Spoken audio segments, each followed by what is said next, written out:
Mandamos Lo mismo, profe. Como quieran. Bueno, les mandamos después la información, toda la información junta por Guaray. De la misma manera que... ¿Las clases sincrónicas van a ser siempre en el mismo horario? ¿O? Sí, todas las clases, las 3 clases van a ser los jueves de por medio, cada 15 días, de 17:30 a 19:30 horas. Bueno, yo quería presentar, si ya terminaste, Mariana, a Ana María Barrio Nuevo, que también está en la organización de este módulo.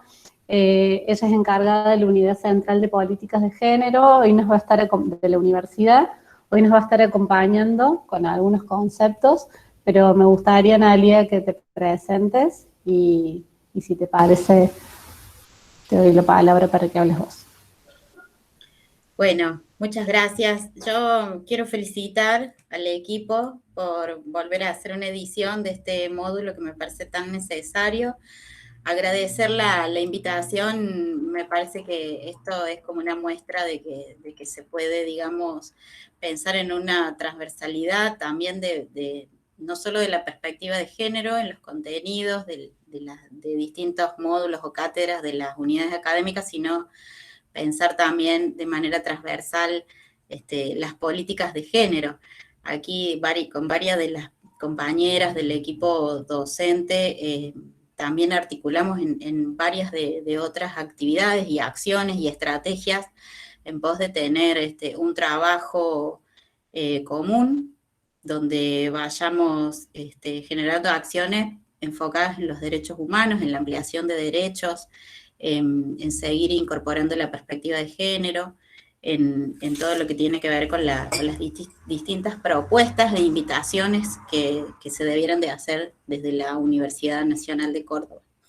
Yo contarles que, bueno, yo me siento muy orgullosa de estar hoy acá, les agradezco mucho, me parece que es muy importante para quienes están participando de esto, es un lujo este módulo porque no hay muchos espacios así de intercambio también, no solo de aprendizaje, sino de intercambio. Y decirles que, bueno, nosotros todavía no hemos logrado que exista en todas las carreras algún tipo de materia que sea obligatoria, que esté incorporada dentro de la currícula, que hable acerca de lo que es la perspectiva de género, que implica tener un enfoque de derechos humanos a lo largo de la formación. Pensemos que, bueno, todas las personas que están aquí van a trabajar luego con personas y qué importante que es poder acceder a estos saberes. Gran parte de la responsabilidad que van a tener como de futuros y futuras profesionales de la salud es la responsabilidad de poder dar información, brindar información, y bueno, esta es una excelente oportunidad para construir esos conocimientos. Fíjense que hoy mismo ha salido en el diario una noticia que genera un poco de confusión en relación a la aplicación de la interrupción voluntaria del embarazo, que es ley, que es una ley nacional. Sin embargo, a partir del accionar de algunos sectores, ¿no?, de algunas ONG y de algunos sectores de la sociedad, que, bueno, tienen una mirada más bien de antiderechos, genera una confusión a nivel de la comunidad, a nivel incluso de algunos profesionales, de dudar qué sucede en relación a la implementación, al acceso al derecho al aborto. Y bueno, a mí me parece, celebro este encuentro, porque es aquí donde se van a poder sacar todas las dudas.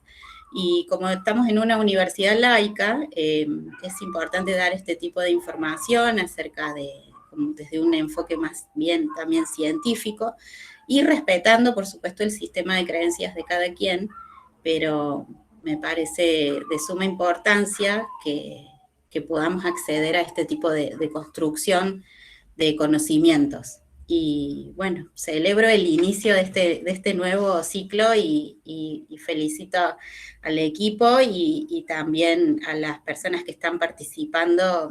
Les deseo lo mejor para este momento. Gracias.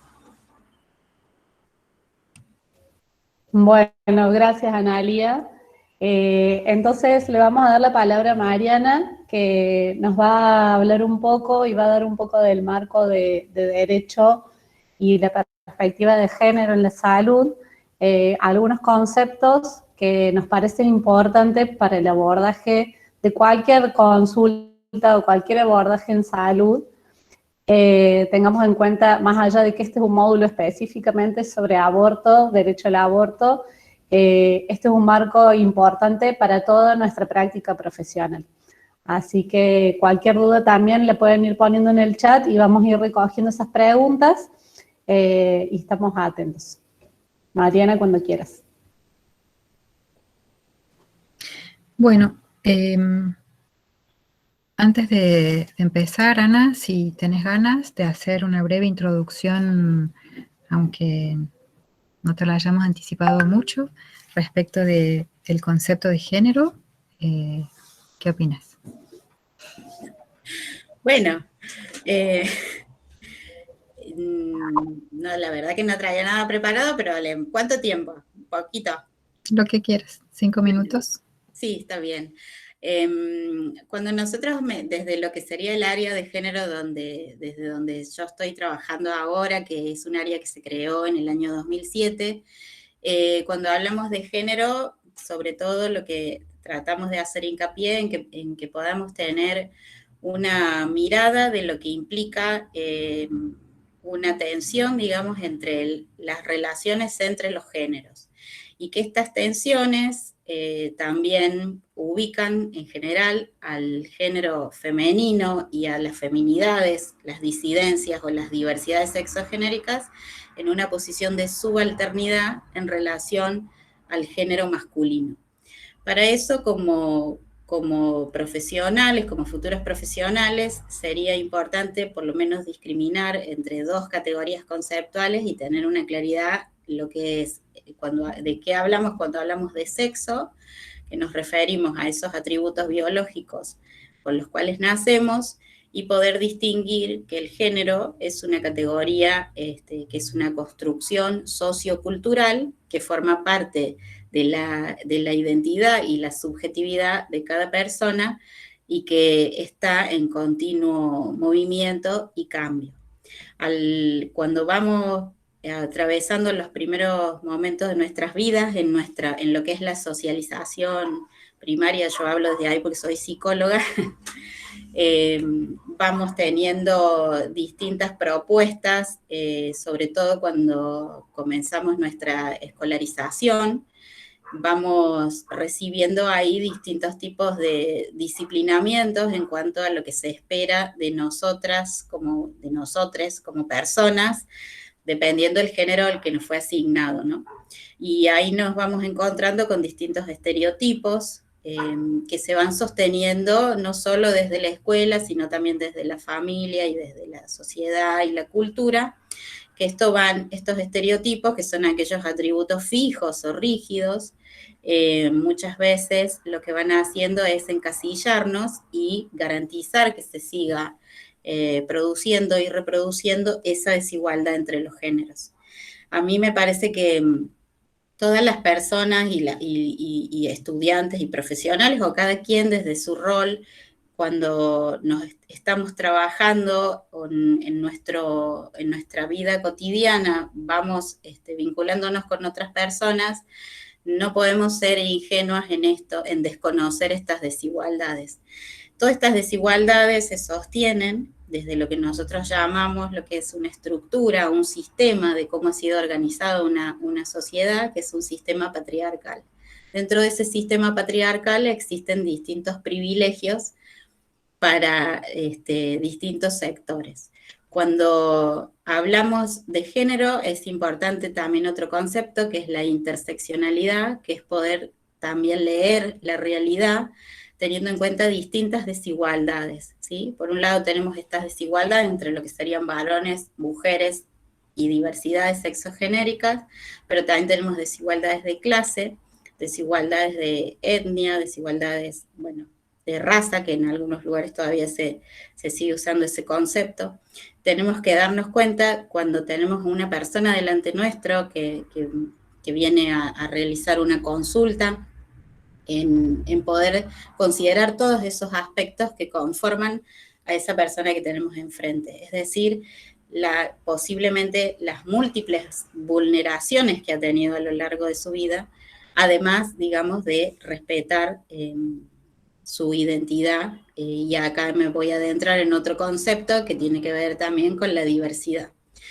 Lo que me parece que es muy importante, además de tener en cuenta las desigualdades que existen entre los géneros dentro de un sistema patriarcal, es también poder considerar desde el respeto todas las identidades de géneros que pudieran existir. Entonces tenemos que posicionarnos también desde un lugar donde no hay que suponer nada de la persona que tenemos enfrente.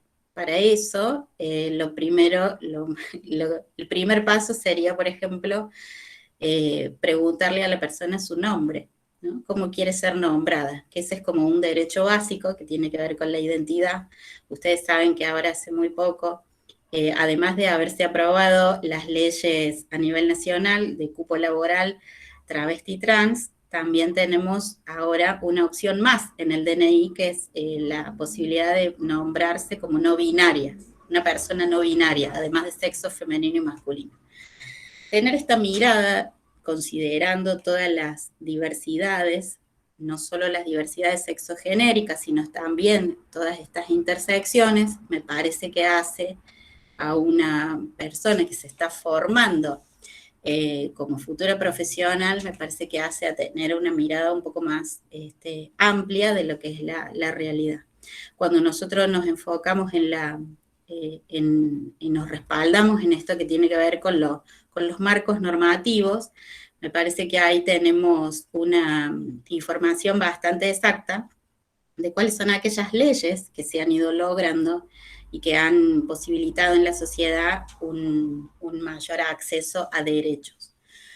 Todo esto, tener una perspectiva de género, implica que podamos desnaturalizar quizás alguna mirada esencialista que tengamos de lo que es la biología y de lo que son las personas, y que podamos darnos cuenta que, bueno, todo está en construcción, que las personas pueden a lo largo de su vida cuestionar ciertos mandatos de cómo se hacen las cosas o lo que corresponde para cada género, y que podamos tener esa noción, no solo esa mirada proactiva de tratar de construir igualdad, sino también una mirada inclusiva de todas las diversidades, con esa conciencia de todas las intersecciones que nos van atravesando. Y por supuesto, todo esto se empieza a trabajar en uno mismo, ¿no? Como solemos decir, todo lo que tenga que ver con las sexualidades, con las identidades, solemos empezar a revisarlas primero en nuestra propia vida, y luego de ahí tener un posicionamiento desde una ética del cuidado, sobre todo desde la responsabilidad de quienes trabajamos con personas. Bueno, hasta acá, ¿sirve? Gracias. Sirve muchísimo, muchas gracias, valga la redundancia. Y ahora continuamos, y vos podés intervenir donde quieras, o quien necesite hacer una pregunta, o es un espacio abierto al diálogo, no necesita ser unidireccional. Por favor, la que sigue. Retomando algunas de las cuestiones que planteaba Analía recién, esta discriminación entre los conceptos de sexo y de género es relativamente nueva, particularmente en los ámbitos de trabajo de la salud. Ya Analía aclaró a qué nos referimos cuando hablamos de sexo. Lo que es importante es que hasta hace poco tiempo se consideraba que el sexo de las personas al nacer era una condición inmutable a lo largo de la vida. Y hoy sabemos que esto ya no es así. Las personas pueden incluso cambiar de sexo. El género, entonces, podría entenderse como la red de rasgos de personalidad, actitudes, sentimientos, valores, conductas, actividades que a través de procesos de construcción social van diferenciando a las personas a lo largo de la vida. Y decimos que esta es una construcción ubicua porque depende mucho o cambia o se modela en función de los contextos y los momentos históricos en los cuales se desarrolla la vida de las personas. Y como dijo Analía, es jerárquica, en el sentido que Analía mencionaba. No podemos ser ingenuos respecto de que hay relaciones de poder donde algunas personas tienen más poder que otros y esas relaciones de poder están fundamentalmente asignadas en el marco del sistema patriarcal capitalista. ¿Qué sigue, por favor? Entonces, para quienes trabajamos en el ámbito de la salud particularmente, es importante reconocer que el enfoque de género incluye lo fisiológico, pero lo desborda muy ampliamente. Y desde esta perspectiva, desde esta óptica que reconoce que las personas tenemos un sexo y una identidad de género también, y una condición de género, nos permite identificar patrones de necesidades, roles, riesgos, responsabilidades, acceso a recursos y varias otras cuestiones más según el sexo. Podemos identificar, además, fundamentalmente dos mecanismos a través de los cuales la construcción de género influencia la salud, que es el tema que nos interesa ahora profundizar. Y estos mecanismos tienen que ver no solamente con los procesos de socialización a los cuales hacía referencia anteriormente Analía, sino también mecanismos de control institucional en los cuales quienes trabajamos en los ámbitos de salud tenemos muchísimo que ver. Y de hecho ejercemos mecanismos de control institucional consciente o inconscientemente. Lo planteamos acá, lo ponemos sobre la mesa porque es necesario que tomemos conciencia y objetivemos cuáles son estos mecanismos de control institucional que se ejerce desde un consultorio de salud o desde una institución de salud o mismo desde una institución educativa, por ejemplo, este espacio de formación que nosotros compartimos y que influencia la salud de las personas a través de una serie de condicionantes o barreras o facilitadores que podemos poner en marcha, ¿no? Reconociendo cuáles son las expectativas que se generan acerca del rol de las personas en función de su condición de género esperada. De esta manera, las instituciones vigilan el cumplimiento de las expectativas sociales que se generan respecto de las personas mediante mecanismos que podríamos llamar de sanción positiva o negativa.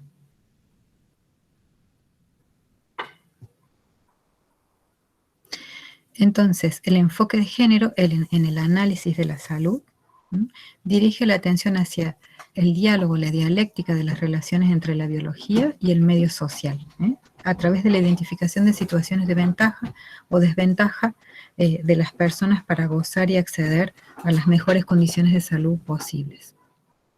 Para ello tenemos que hablar no solamente de condiciones relacionadas con la biología, que es lo que estudiamos más habitualmente en las carreras de la Facultad de Ciencias Médicas, sino también del conocimiento que tiene cada persona sobre su cuerpo y fundamentalmente el desconocimiento que tienen las personas sobre su propio cuerpo. Y si pensamos en las mujeres, la falta de conocimiento que muchas veces tienen las mujeres o también los varones sobre su propio cuerpo.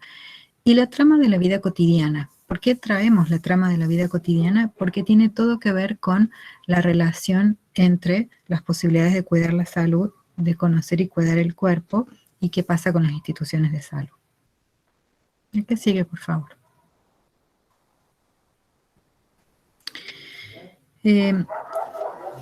El enfoque de género aplicado al análisis y al abordaje de la salud en una población, en una comunidad, entonces nos permite identificar diferentes ámbitos de estudio y de trabajo.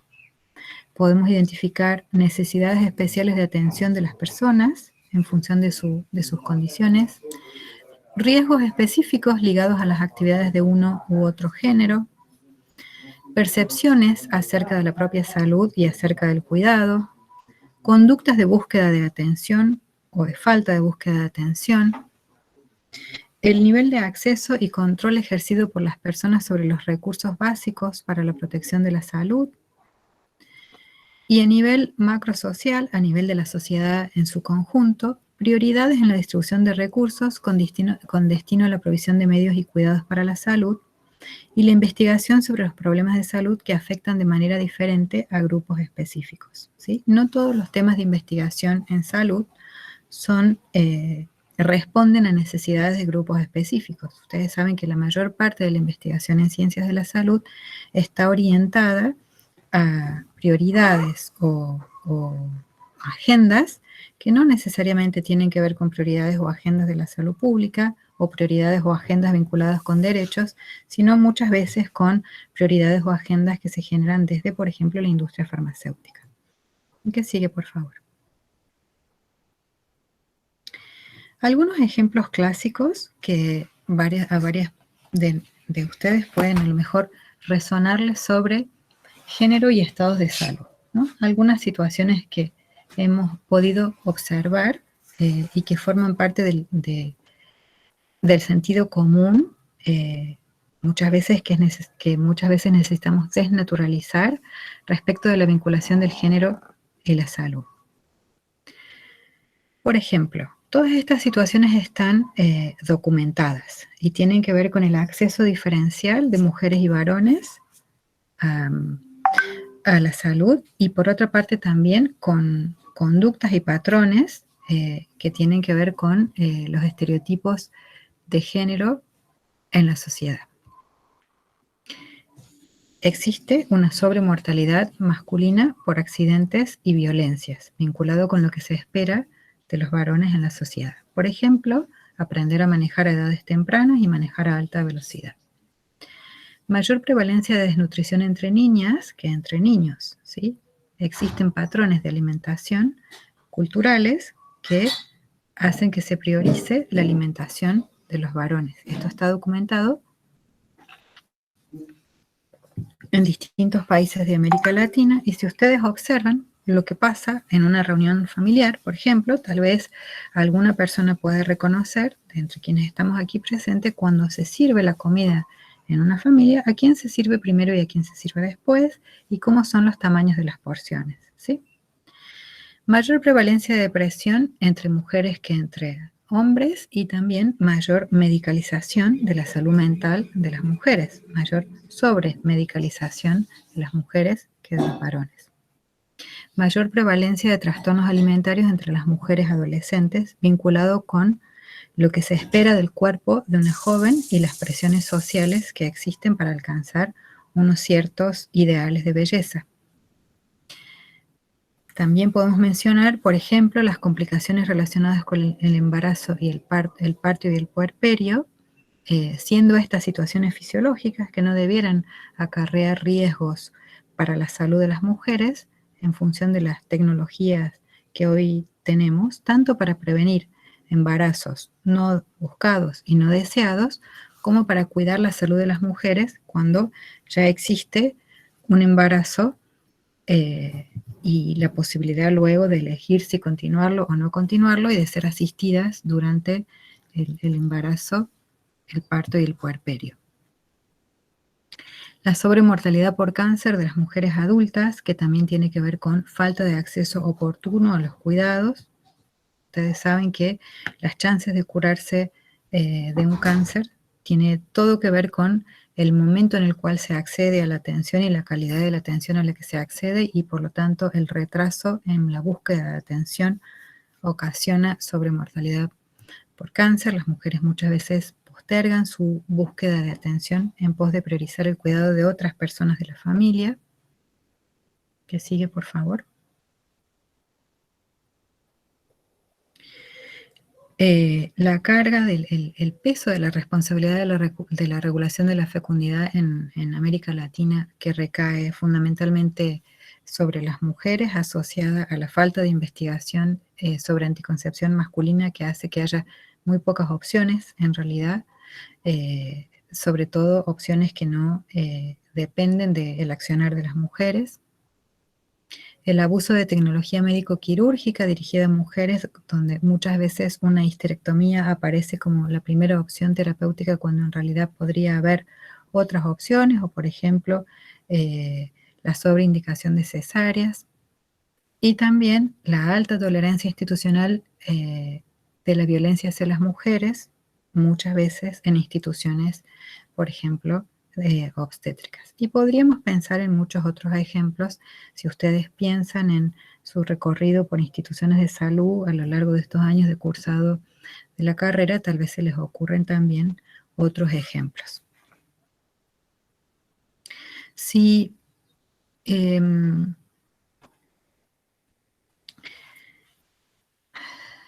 pasemos a la que sigue.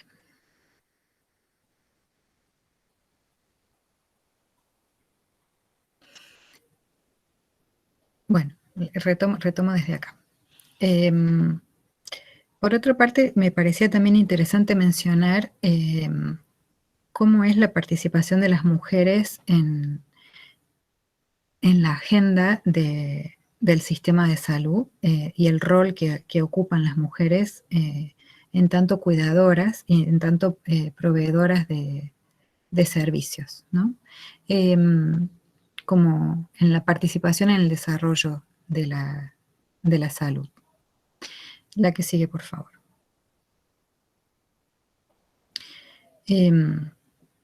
Todas hemos podido observar probablemente que las mujeres son amplia mayoría, no solamente en los espacios de formación de las ciencias de la salud, sino también en los puestos de trabajo de los servicios de salud, aproximadamente el 80% en los países de América Latina, aunque en realidad son una amplia minoría en los puestos jerárquicos que tienen que ver con los niveles de autonomía, de toma de decisión y también en las escalas de remuneración. Entonces podríamos preguntarnos y podríamos dialogar al respecto si podemos identificar mecanismos institucionales de control que están regulando lo anterior, ¿no? Que están modelando lo anterior, estas afirmaciones de recién. La que sigue, por favor. Algunos mecanismos de discriminación que podemos identificar en los ámbitos de la salud y algunas barreras en el acceso a la salud que podemos identificar y que tienen que ver con situaciones cotidianas, situaciones que probablemente han podido observar de nuevo en su recorrido por los servicios de salud, en tanto estudiantes. Algunas de estas cuestiones ya fueron mencionadas por Analía hace un ratito. Por ejemplo, preguntas innecesarias y prejuiciosas, tales como ¿cuántas parejas tuviste? Dar por sentada la heterosexualidad de las personas, ¿no? Analía hablaba de preguntarle a las personas cómo eligen ser nombradas antes de asumir una determinada identidad y bueno, es muy frecuente asumir que la persona que llega a la consulta tiene una determinada identidad sin preguntárselo. Y eso condiciona muchas cosas, digamos, todo lo que viene después. Si la persona no se siente respetada en su identidad actual, probablemente no aproveche ese espacio de consulta, no haga ninguna pregunta y simplemente se retire del espacio de cuidado. También puede ser una barrera la sexualidad como tabú tanto por parte de los profesionales de la salud y las profesionales de la salud como por parte de quienes consultan. Analía decía que tenemos que empezar por interrogarnos cada una respecto de qué es la sexualidad y cómo vivencia cada persona su sexualidad. Sin esto, es probable que aparezcan tabúes en el momento de interactuar con otros. Miedo y vergüenza de las personas a mencionar ciertos temas frente a un profesional de la salud, pero este miedo y vergüenza puede también estar actuando de parte del lado del profesional o la profesional de la salud. La autoestima de las personas puede estar interviniendo, la postergación del propio cuidado, la falta de información sobre derechos, la falta de información sobre aquello que se puede demandar y exigir en los espacios de salud, asumiendo que es parte de nuestra función informar sobre estos derechos y además actuar en función de estos derechos de las personas. aunque no lo demanden, que es nuestro rol como profesionales de salud.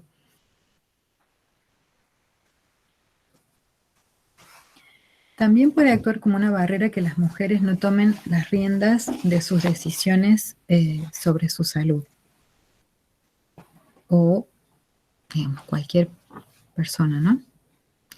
También puede ocurrir que haya una intervención e incluso una oposición de la pareja para la toma de decisiones sobre la propia salud. Y muchas veces esta intervención de terceras personas es habilitada por los propios efectores de salud. Quien está recibiendo una consulta o una demanda de cuidados muchas veces remite la pregunta a una tercera persona que no está presente, ¿no? Cuando esto en realidad no corresponde en ningún caso. Una barrera puede ser también no brindar información oportuna y completa. Enseguida vamos a ampliar un poquito esta idea. O no recibir bien a una persona en el centro de salud. Con esto de recibir bien me refiero a brindando la oportunidad de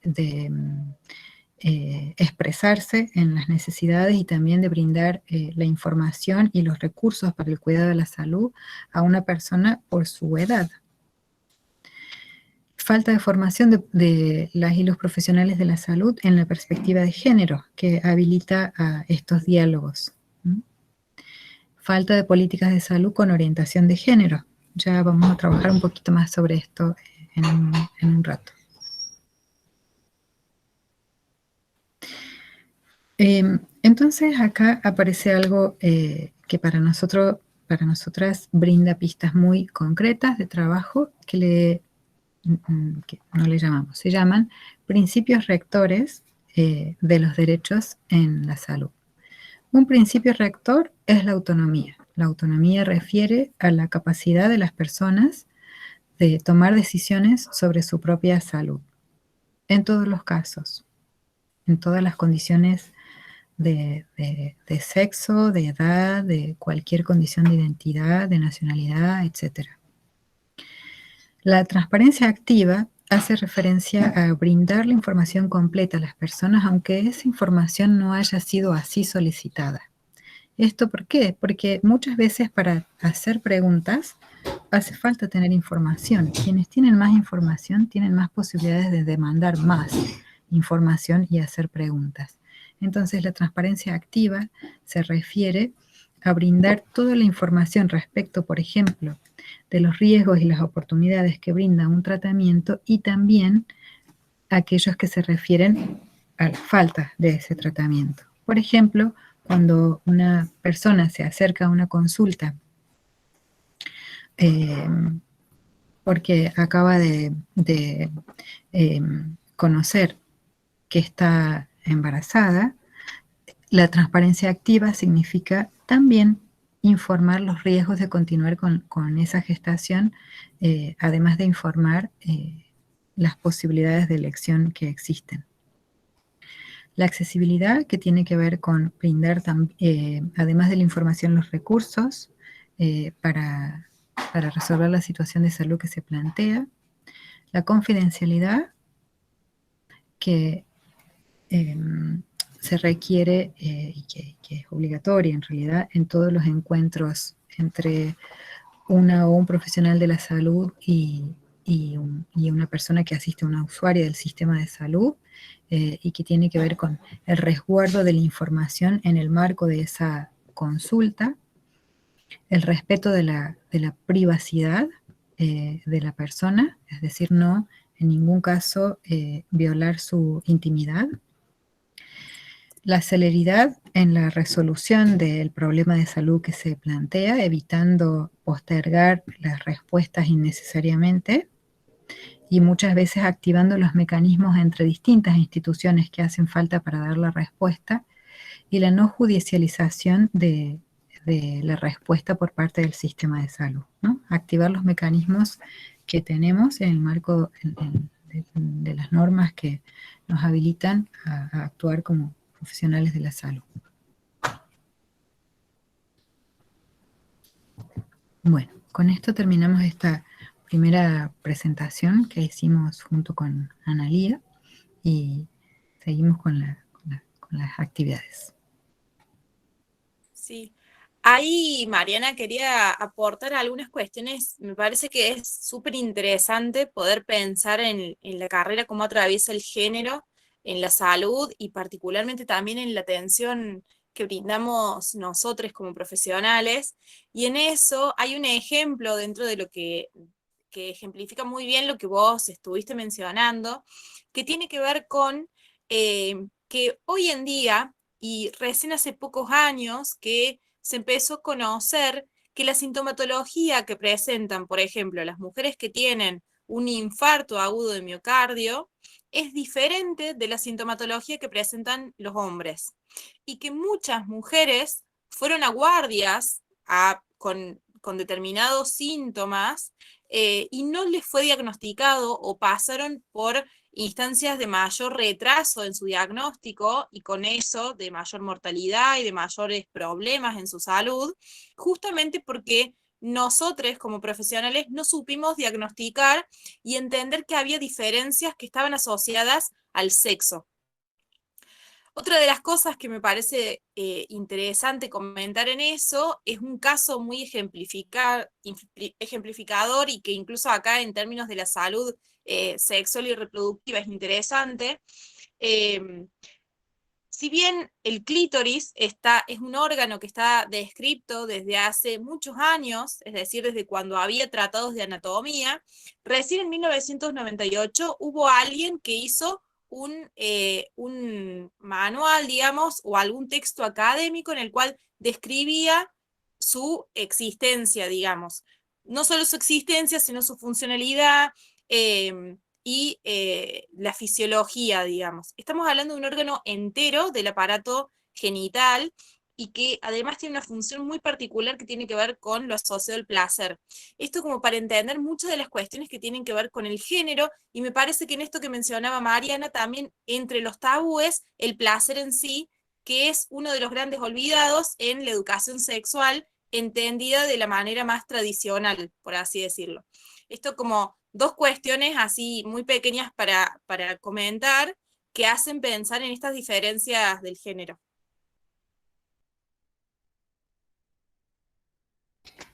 Y en ese mismo sentido, me parece que, o sea, voy a reforzar lo que dijeron las compañeras antes, cuando nosotros pensamos en salud de las mujeres o perspectiva de género en la salud, en general nos imaginamos, y no es casual que nos imaginemos, siempre nos imaginamos la salud reproductiva, los métodos. Bueno, ¿qué es tener perspectiva de salud? Y bueno, dar métodos, ser oportuna con los métodos.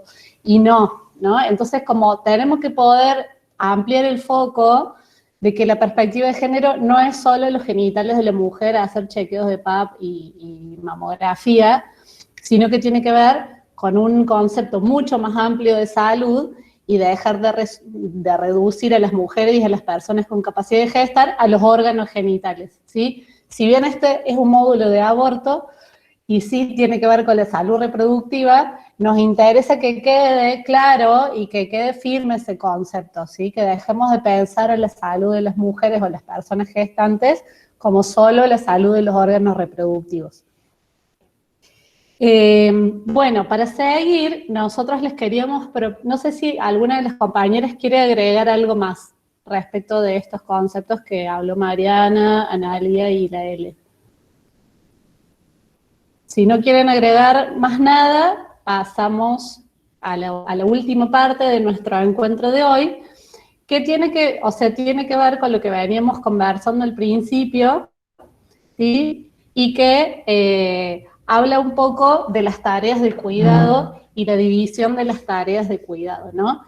Entonces nosotros les queremos pedir si alguna o alguna de ustedes se anima a dar un ejemplo de alguna situación de salud en donde esté en juego la autonomía, ¿sí? Donde esté en juego la autonomía de la persona usuaria, algo que les haya pasado, puede ser algo que hayan puesto en el chat, donde haya estado implicada la autonomía de esa persona que recurre a atenderse a una institución. ¿Alguien se anima a dar un ejemplo? Puede ser un ejemplo que hayan vivenciado ustedes, personas que sean de su familia, amigues, puede ser que lo hayan visto en Ustedes alguna están en una práctica. guardia, claro.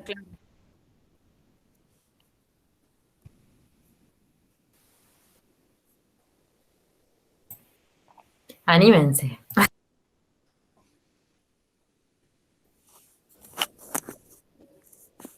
Yo no entiendo bien, o sea, como la pregunta. La pregunta es si han vivido o han presenciado alguna situación en donde alguien requiera atención de la salud en el sistema de salud, donde ustedes vieron que estuvo en jaque la autonomía de la persona usuaria, de la persona que fue a consultar. Si lo vivieron ustedes o si vieron que algún profesional lo hizo, ¿se entiende ahí más? Donde haya sido cuestionada o no respetada, ¿sí? Acá pone, Silvana escribió en el chat. Dice, a mí me pasó con una médica ginecóloga que me consultó si mi pareja estaba de acuerdo o no con que yo me haga una ligadura de trompas y me derivó al psicólogo primero antes de hacerme estudios médicos. Uh-huh. Bueno. Excelente ejemplo. Natalia dice, mientras escuchaba atentamente la presentación, recordé que en la primera consulta de mi segundo hijo, el médico me preguntó por el número de parejas sexuales que tuve y a continuación me preguntó si había sido prostituta. Bueno, Yo no sé si fuerte. será un ejemplo, pero yo cuando iba al dispensario en primer año, la médica ginecóloga, las mujeres que se querían hacer una ligadura de trompas y los esposos no querían, como que lo hacían pasar por una intervención de apéndice para que se puedan ligar las trompas sin que los esposos se enteren más o menos, porque si no iba a ser catastrófico si se enteraban. uh-huh. A mí me pasó de que me invitaron a visitar un quirófano cuando estaban haciendo cesáreas y hubo un momento en el que la mujer que estaba siendo la persona embarazada, la persona que estaba en la camilla anestesiada, ella pegó un grito y dijo que no le había tomado la anestesia. Así que le dijeron que sí le había tomado, que sentía la presión nada más, mientras esta mujer lloraba en la camilla, mientras la abrían sin que le haya tomado la anestesia. Ni hablar que cuando toda esa situación terminó, digamos, de que la terminaron durmiendo, se reían de cómo no nos dimos cuenta. Terrible. Sofía dice, mi mamá hace años consultó para ligarse las trompas y le pidieron como requisito la autorización de su marido, además de acotarle que después seguro iba a querer más hijos. En esto que surge mucho de la autorización del marido y de que otra persona decida sobre la vida de una mujer o de una persona que consulta, me parece interesante poder pensar en esta clase inicial, esto que hablaba la Juli, de poder pensar cómo esta perspectiva de género va de la mano con la más arraigada atención médica paternalista, ¿no? Que plantea la asimetría de poderes entre el profesional y la persona que consulta, cómo esto se ve profundizado, algo que está en todas las consultas médicas y en toda la atención, se ve profundizado en el caso de cuando las usuarias son las mujeres o son las diversidades, ¿no? Cómo este tutelaje y esta paternidad y esta asimetría de poder se profundiza y se vuelve mucho más fuerte, ¿no? Y me parece que no es extraño que muchos de los casos que van mencionando tienen que ver con salud sexual y reproductiva, ¿no? Y no reproductiva. Varias de las cuestiones que mencionaron. ¿Alguna persona conoce alguna otra situación en la que no haya estado involucrada la salud sexual y reproductiva?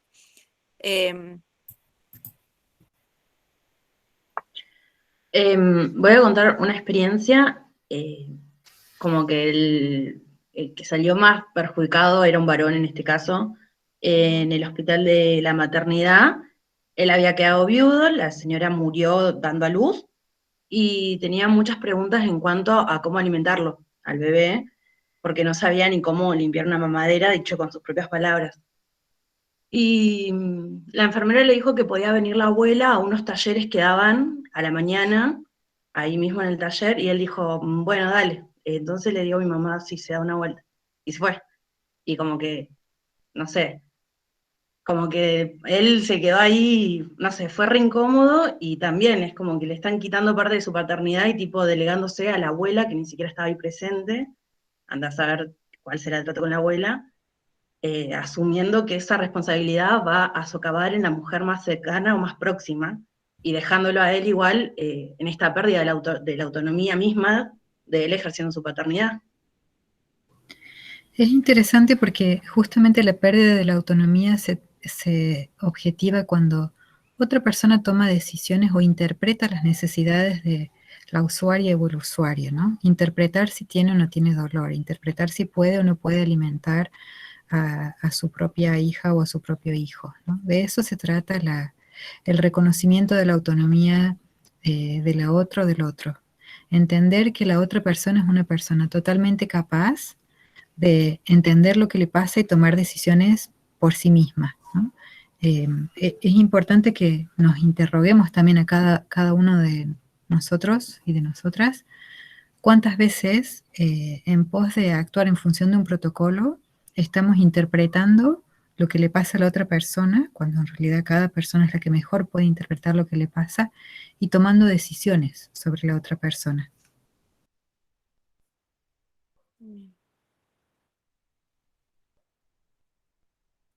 Ahí están poniendo otros ejemplos.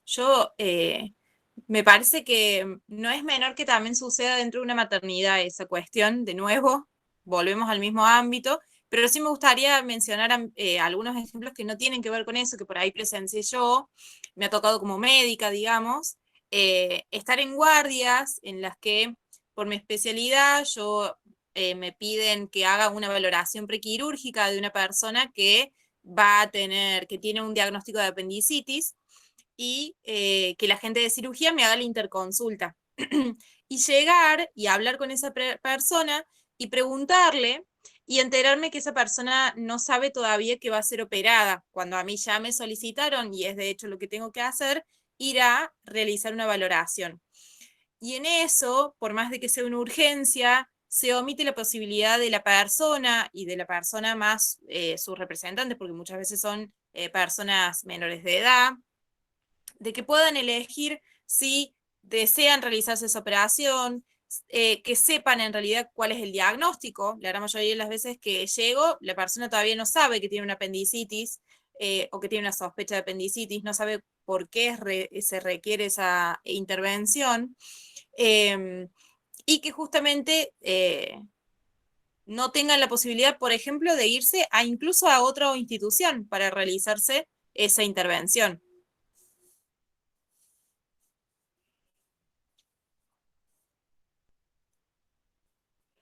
Bien. Bueno, yo quería retomar el ejemplo que aportó Belén, creo, que habló del señor que había enviudado y que le pidieron que la abuela fuera a ver cómo tenía que alimentar a su nieto o nieta. Para ir rápidamente, porque nos queda poco tiempo, ir retomando algunos conceptos que fueron saliendo, pero que también suman uno más que nos interesa que vaya quedando. Y es un poco referido a las tareas de los cuidados, ¿no? Esto que mencionaba la compañera, de que se supone que quien va a asumir las tareas de cuidado son las mujeres o los cuerpos feminizados, es algo que está muy difundido, no solo en el sistema de salud, sino en la sociedad, porque el sistema de salud es un reflejo de eso también, ¿no? Y nosotros queríamos presentarles un concepto. Me gustó mucho también algo que menciona Nalia en un momento, que es la ética del cuidado, ¿no? Que es un concepto muy interesante cuando pensamos en la salud, que tiene que ver con la democratización de estos cuidados, de los cuidados de la salud y de cuidar a quienes cuidan, ¿no?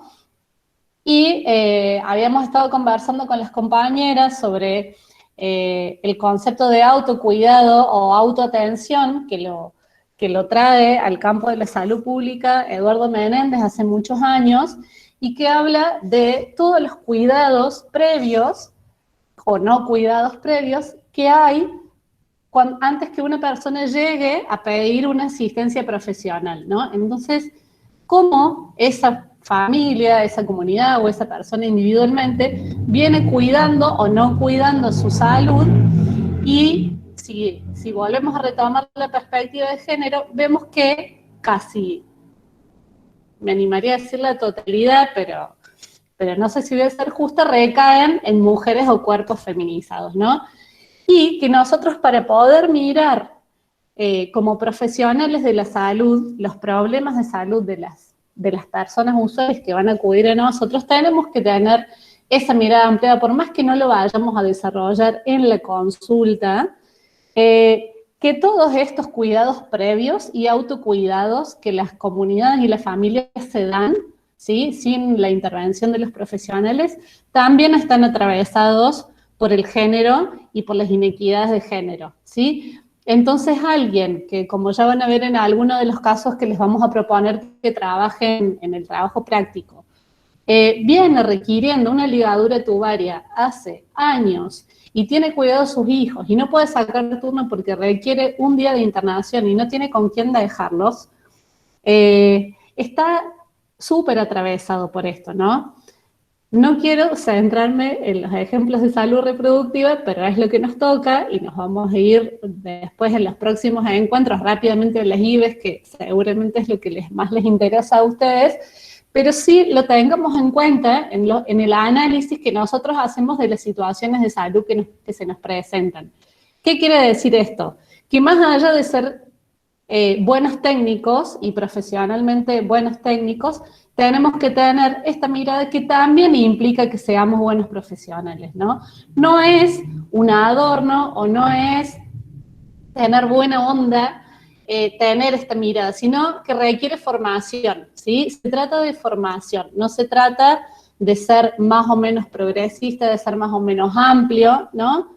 Si bien nosotros entendemos que la enseñanza y la salud pública y la educación pública están atravesadas por la política y por la mirada que nosotros tenemos del mundo, tenemos que saber que tener una mirada de derechos y una perspectiva de género en la salud es una cuestión de formación, de una buena formación y de una buena práctica. No sé, Ele, si querés retomar algo más. Sí, me parece que está bueno pensar como un ejemplo que muchas personas, incluido nosotros, utilizamos a veces algunos té de sustancias, de plantas en general, que en general sí, por ejemplo, nosotros como profesionales nunca los investigamos en las personas que acuden a la consulta, se nos pueden pasar por alto algunas interacciones con otros medicamentos que recetamos. Entonces, tenerlo en cuenta tiene una implicancia directa en la decisión que vamos a tomar. Y eso también estamos privando a la persona de tener una información en torno a cómo ejercer ese cuidado. Quizás sería mejor no tomarla en el mismo momento que ese té, que es de determinada hierba, y dejarlo separado por una determinada cantidad de horas, y también pensar cuánto sabemos de esto, cuánto sabemos de los cuidados que mayormente se ejercen en nuestra población, pero por lo menos pensarlo dentro de la consulta en sí, o el momento en el que nos encontramos con la persona, cualquiera sea, de poder investigarlo un poco en ese momento, de entender que quizás esa persona ya estaba cuidándose. A veces uno cataloga como, bueno, no hizo nada, entre comillas, es una persona hipertensa y no hizo nada por su hipertensión, y bueno, quizá la persona tuvo distintas conductas que la fueron ayudando en muchos casos. En algunos casos son cosas que nosotros ya sabemos que tienen una funcionalidad y que pueden tener una eficacia, como por ejemplo hacer ejercicio. En otros casos quizá no tanto, pero siempre es importante establecer un espacio en el cual se pueda dialogar eso y entender cuáles son los cuidados que asigna cada persona. Y en eso también están las cuestiones más básicas de la vida de cada uno de nosotros, como la alimentación, qué elegimos alimentarnos, cómo, cuándo, son y eso en todos lados vamos a ver que parte del tratamiento de la gran mayoría de las patologías forma parte de la dieta. Bueno, eso ya tiene que ver con hábitos de una persona que trae previamente al consumo de agua, a distintas cuestiones que están en general y también en particular en las distintas enfermedades.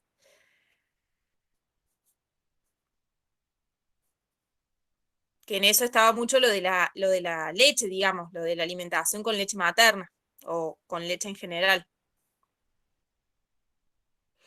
No sé, Julia, ahí si querías mencionar algo más. No, quería solamente que pensemos en la ética de los cuidados como algo, como una alternativa a la bioética, ¿no? Cuando nosotros vieron las situaciones de IBE, muchas veces te llevan a los comités de bioética, ¿no? Entonces, ¿y qué significa llevarlo a un comité de bioética? Que hay profesionales que van a decidir si esa persona tiene derecho a acceder a tal práctica, si vale la pena, si no vale la pena, ¿no? Es, como decía Cami hace un ratito, es poner en el poder médico hegemónico la decisión de la salud de la vida de una persona, ¿no?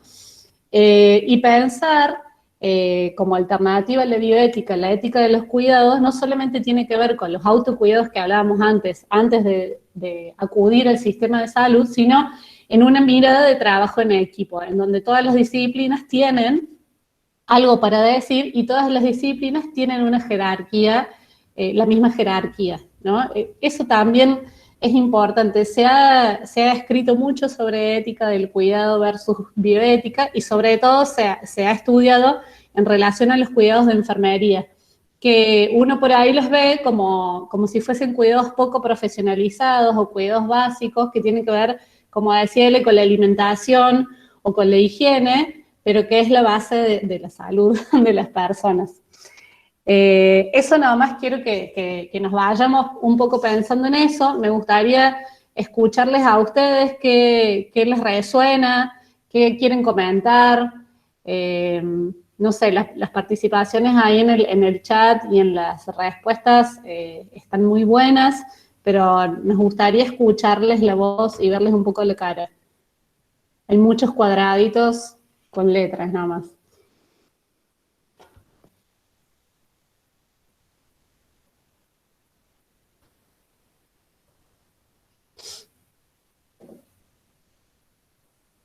¿Alguna idea que les haga ruido o que no les guste o que sí les guste y quieren comentar algo? Se pueden comentar más ejemplos si quieren. ¿Algún ejemplo de cuidado que tengan ustedes, que sepan que está en tensión o que si alguna vez se lo preguntaron o no?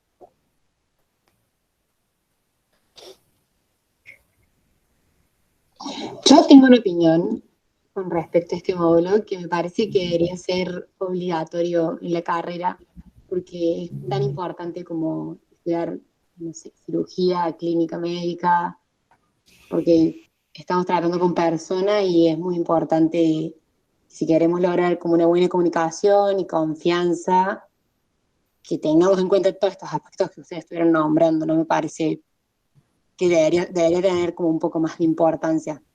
Y la verdad que está muy bueno. Nosotros también pensamos que debería ser obligatorio. A mí me llama la atención de que la gran mayoría somos mujeres acá. Uh-huh. ¿Y eso pasa ¿Por solo qué acá pensás o en eso? otras cátedras? ¿Cómo? Es una carrera feminizada igual medicina porque es una tarea de cuidado, ¿no? Últimamente. Sí, obvio, pero es como, me puse a chusmear quiénes éramos y vi muchas más, pero muchísimas más chicas que chicos.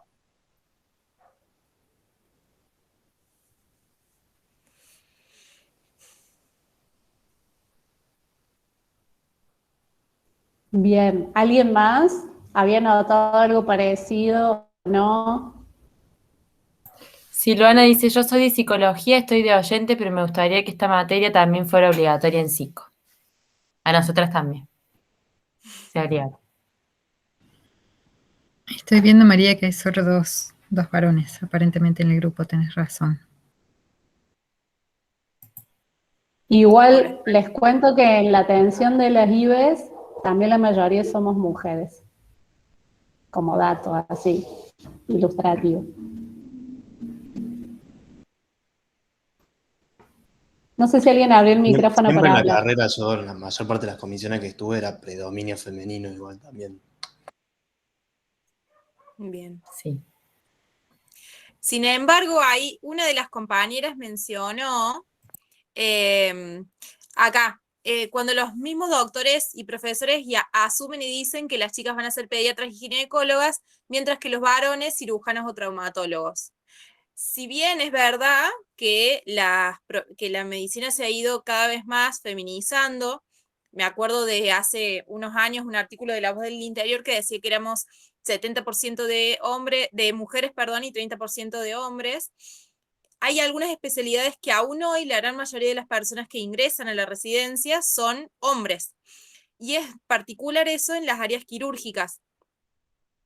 Anestesiología creo que eran 10 lo que se permitía el cupo por año y que eran 10 varones, o sea, decían que era una secta, que era imposible que ingrese una mujer a anestesiología. Sí. Sí, es verdad. Ahora han ido empezando a entrar algunas mujeres en estos últimos 2-3 años, pero antes no había ni una sola. Y no necesariamente tiene que ver con falta de interés por parte de las mujeres, ¿no? Piensan que son instancias en las que hay que pasar por evaluaciones y entrevistas, donde la mayoría de las veces son varones los que toman decisiones. Más allá de eso, que sí terminan siendo, o sea, las mujeres que sí llegan, son cirujanas y traumatólogas, son súper invisibilizadas. De hecho, creo que también fue en una nota que salió que decía que 10 mujeres habían operado a un paciente de emergencia solas y, digamos, era lo que hacía todos los días. Eran cirujanas, instrumentadoras, enfermeras y, sin embargo, se les consideraba como que eran de segunda línea. Salió como una noticia, wow, eso me acuerdo. Estaban en todos lados. Qué locura. Aldana había levantado la mano. Aldana, ¿querés tomar la palabra? Sí, para aportar sobre esto también, o sea que yo por ahí la percepción que tengo, o sea, de lo que escucho, es como que siempre los médicos de prestigio son varones y es como, ahora es como una mayoría de mujeres y estamos invisibilizadas en esta área. Sí. Ahí había mencionado una de las compañeras que también que los jefes de servicio en general, en su mayoría, son también varones. Y sí, sucede, recién hace pocos años que han empezado en algunas especialidades, o en algunos servicios de determinadas especialidades, a ser mujeres.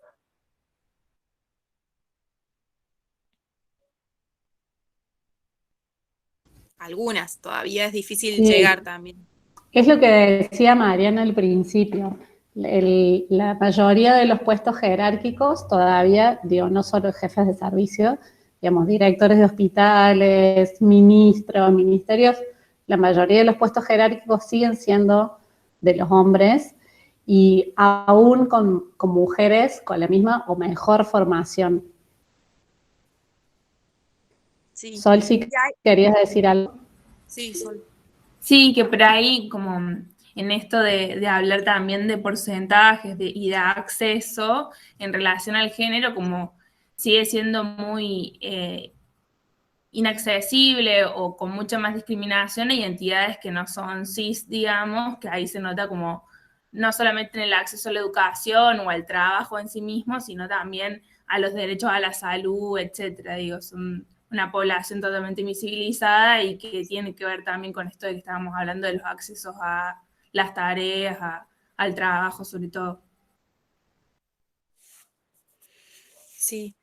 A mí me parece interesante, ya que hemos hablado y que estamos empezando a hablar de estas diferencias que tienen que ver con el género, que podamos también introducir el concepto de violencia. Estas diferencias que se hacen entre las residentes y los residentes, o entre las personas que son de determinada especialidad o determinada carrera y otras, no son diferencias que corresponden, como hemos hablado, necesariamente con la formación, ni con las ganas, ni con el currículum, sino que son diferencias que son injustas, digamos, y que tienen que ver con el género. Eso las constituye en lo que nosotros denominamos una violencia de género. Violencias de género hay muchísimas, y en eso me parece interesante que volvamos un poco a pensar en nosotros como profesionales, como quienes pueden perpetrar esas violencias también. Esto algunas de las situaciones que habíamos mencionado recién, que habían comentado ustedes, muchas de ellas tienen que ver justamente con esas violencias. Esto de pedirle a una mujer la autorización del marido para ligadura de trompas. O pensar en que una mujer puede estar llorando de dolor y sin embargo van a decir que no van a, que en realidad no le agarre, no, lo único que siente es lo de la anestesia. Cuando cualquier anestesiólogo sabe que hay algunas personas que tienen una alteración en su metabolismo de las drogas y que por ende muchas personas pueden no tener una reacción. En la formación eso está. ¿Por qué no se aplica con mujeres? ¿Qué creen ahí?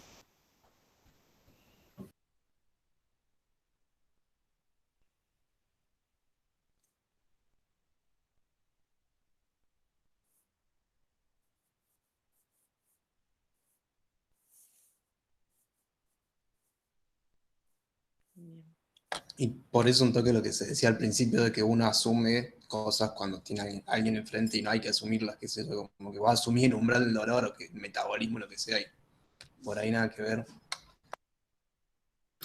O muchas veces también toman como que, bueno, fuiste vos la que te metiste en eso, fuiste vos la que decidiste ser mamá y sabes al dolor, digamos, que te estás enfrentando, por decirlo de alguna manera.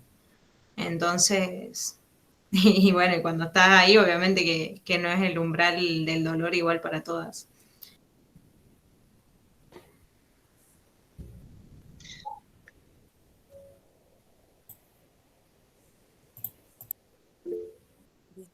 Rocío, ahí quería decir algo.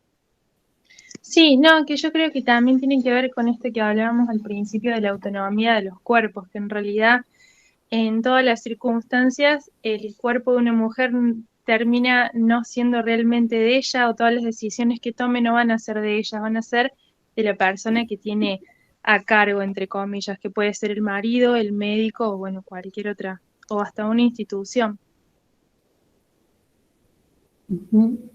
Acá Catalina, me retomo, me parece que está bueno. Bueno, Julieta dice la idea social de la mujer como exagerada, que en esto también tenemos entidades dedicadas a esto, como la CH, como hablaba él de alguna sintomatología, como las mujeres seguramente son subdiagnosticadas en un montón de entidades porque son histéricas, pero Catalina habla de esto de subestimar el dolor y hasta incluso es algo que tienen que pagar. Me parece interesante porque la noción de punición y de castigo está muy presente en este ejercicio de poder diferencial cuando hablamos del ejercicio de poder de género, y es el castigo, ¿no? Que en este caso, entre otras cosas, en el caso de la salud sexual y reproductiva y no reproductiva, tiene que ver, retomo lo que decía Elena al principio, con la sexualidad ligada al placer y no a la reproducción, ¿no? Entonces, en este caso, el castigo es algo muy, muy frecuente y tiene que ver con un ejercicio de poder, que me parece que es interesante, la noción del castigo y la punición. Sí. Mariana, ¿querías hablar? Sí, que es importante que identifiquemos que son mecanismos de control institucional y que cuando nosotros ejercemos algún tipo de castigo o lo contrario también, que puede ser algún tipo de premio, estamos ejerciendo mecanismos de control institucional. Estamos tratando de controlar las decisiones de la otra persona sobre su cuerpo y de esa manera restando la autonomía. Entonces, es importante reconocer que estas asimetrías de poder construyen mecanismos de control sobre otras personas, ¿no? Es eso. Entonces, con ese nivel de violencia. Entonces, hace falta que deconstruyamos esos mecanismos de control institucional para posibilitar la autonomía de las personas y la nuestra propia como profesionales de salud también. Me gustaría, antes de que nos vayamos, no sé si hay algún otro comentario. Me gustaría, antes de irnos, para cerrar este encuentro con algún mensaje que nos resuene positivamente y nos haga pensar alternativas de cuidado, pensando que nuestra pretensión es que este espacio de formación y después posteriormente de cuidados de la salud sea integral y sea transdisciplinario, que se presenten quienes no son de medicina, puedan mostrar la cara y decir de qué carreras son.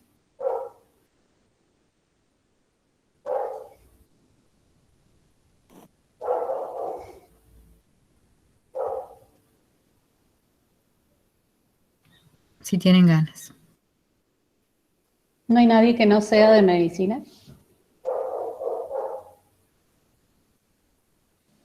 Hola, yo estoy sin cámara, pero soy de psico. La ¿Cómo es tu próxima me nombre? conecto con la cámara, Ah, Silvana. Silvana. Sí. De psico. Hola, mi nombre es Natalia y soy de nutrición. Bien. Profe Butino. Hola, yo soy Maru y soy de Kine.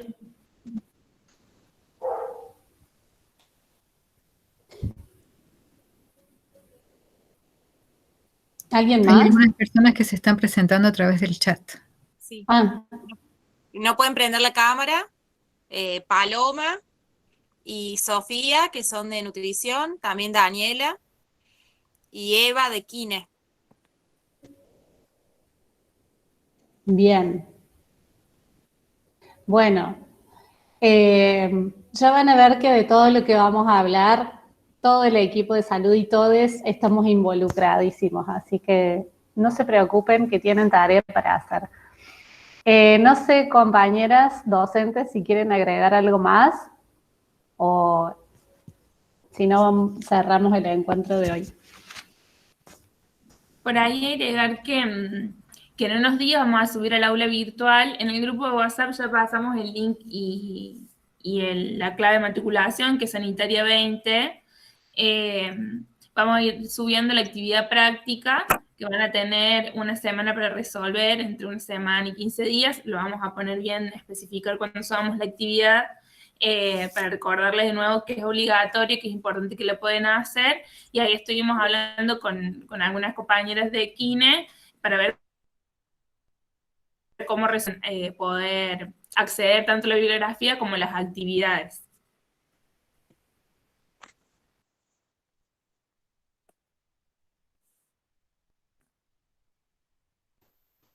Bueno, si no hay solo más saludar comentarios. Bueno, si no hay más comentarios, nos vamos despidiendo por hoy. Les esperamos. ¿Cuál es la fecha del próximo encuentro? ¿La tenemos a mano? Y el tema de la asistencia, un ¿cómo mes. es?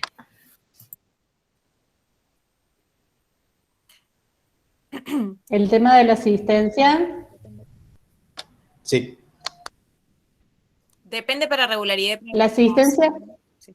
Ah, explícalo vos, Eli. Bueno, depende para regularidad de promoción. Para regularizar, nosotros tenemos 3 actividades que son como estas, son clases por streaming, digamos, son encuentros así, y son 3 actividades que tienen que completar y enviar por medio del aula virtual. Para poder regularizar, necesitan haber tenido presencia a por lo menos 2 de los encuentros por streaming, y a 3 de los módulos, que son las actividades prácticas, con la posibilidad de recuperar uno de ellos. Para poder promocionar, necesitan haber tenido presencia a los 3 encuentros por streaming, que son estos, más tener las 3 actividades realizadas sin haber tenido que recuperar ninguno. Y la asistencia a los Meet, o sea, no hay Claro, que... los Meet son los 3 encuentros por streaming, digamos. Exacto.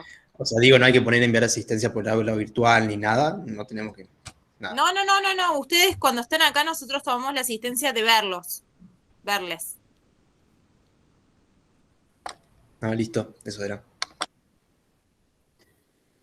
Bueno, en el próximo encuentro vamos a estar abordando el marco legal de la IVE y del derecho al aborto en nuestro país. Ustedes saben que hay cambios muy favorables a los derechos de las mujeres y las personas gestantes, así que les invitamos a que estén. Es un módulo súper necesario de conocer y súper interesante, así que les invitamos fuertemente a que sigan. Es necesario formarse en estos temas, así que bueno, los esperamos en el próximo encuentro. Nos vemos. Gracias. Gracias. Chao, gracias. Muchas gracias. Gracias.